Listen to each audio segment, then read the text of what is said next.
नमस्कार मंडळी, श्री स्वामी समर्थ.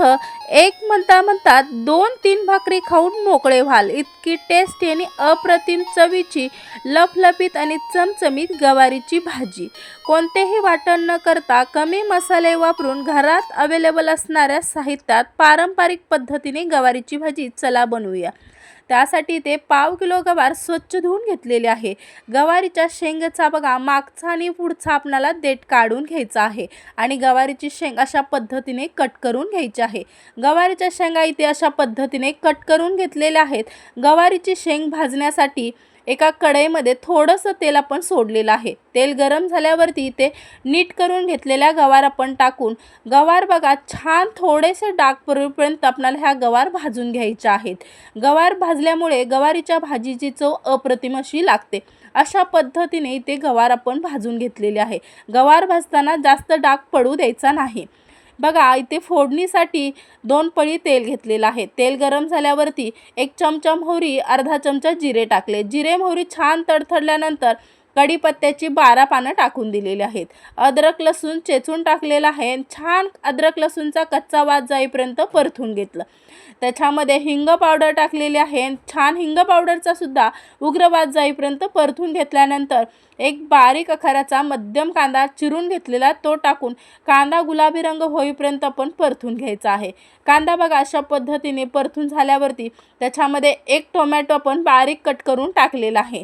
टोमॅटो 1 ते 2 मिनिटं परतून घेतला. टोमॅटो लवकर मऊ होण्यासाठी, लवकर परतण्यासाठी थोडंसं आपण मीठ टाकलेलं आहे आणि व्यवस्थित असं टोमॅटो कांदा मस्त अशा मऊ होईपर्यंत आपण परतून घेतलेला आहे. त्याच्यामध्ये बघा हळद पावडर आणि धणे पावडर टाकून दिलेले आहेत. कोणतेही वाटण न करता एकदम कमी साहित्यात घरच्या घरी ही भाजी अप्रतिम चवीची होते.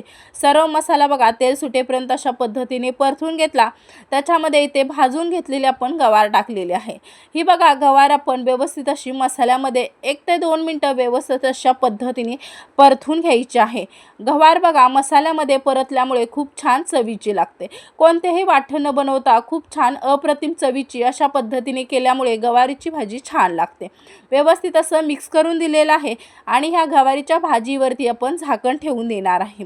झाकण ठेवून आपण 2 ते 3 मिनिटं आपण वाफ काढून घेणार आहे. म्हणजे गवार कशी आपली लवकर मऊ होईल. अशा पद्धतीने आपण झाकण काढून घेतलेलं आहे.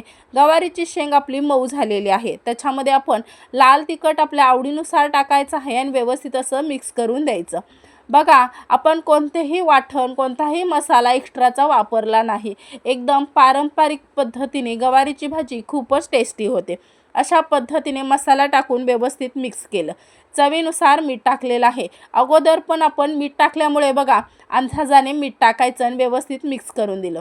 त्याच्यामध्ये आपण इथे शेंगदाणे नाश्त्याचे 2 चमचा टाकलेले आहेत आणि ते सुद्धा मिक्स केलं. शेंगदाण्याचं जर तुम्ही कूट जास्त टाकलं तर भाजी कशी शेंगदाण्याच्या कुटासारखी म्हणजे शेंगदाण्याच्या कुटावर जाईल. त्याच्यामुळे शेंगदाण्याचं कूट जास्त मध्ये टाकू नका. बघा पाणी अर्धा ग्लास टाकून दिलेला आहे आणि झाकण ठेवून उकळी काढून दिली. 5-6 मिनिटानंतर तयार झालेली आहे भाजी. कोथिंबीर टाकून दिली. मस्त चमचमीत लफलफीत गवारीच्या शेंगाची भाजी आपली तयार झालेली आहे. एकदा ह्या पद्धतीने तुम्ही नक्कीच करून पहा. डब्यासाठी, मुलांच्या टिफिनसाठी ही भाजी तुम्ही देऊ शकता. मस्त चवीला अप्रतिम अशी गवारीची भाजी लागते. एकदा ह्या पद्धतीने तुम्ही नक्कीच करून पहा. तुम्हाला नक्कीच आवडेल. व्हिडिओ जर आवडला असेल तर व्हिडिओला लाईक करायला विसरू नका. जाता जाता आपल्या चॅनलला सुद्धा सबस्क्राईब करा. अजून कोणती रेसिपी पाहायची असेल तर कमेंट करायला विसरू नका. तुमच्या कमेंट्स वाचून मला छान वाटतं. चला काळजी घ्या. धन्यवाद. Bye bye. Take care.